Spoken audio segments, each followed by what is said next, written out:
মণিপুরে জিতে বললেন শুভেন্দু অধিকারী।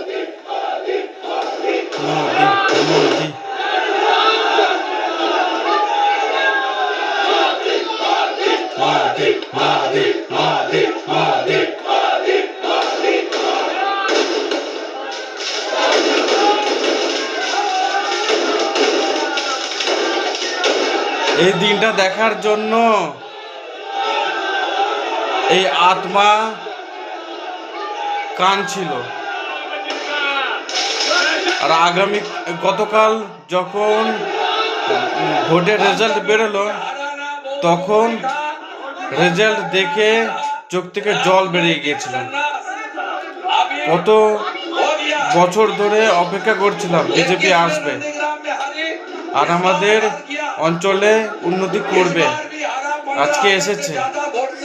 তাই আত্মা প্রচন্ড খুশি আছে।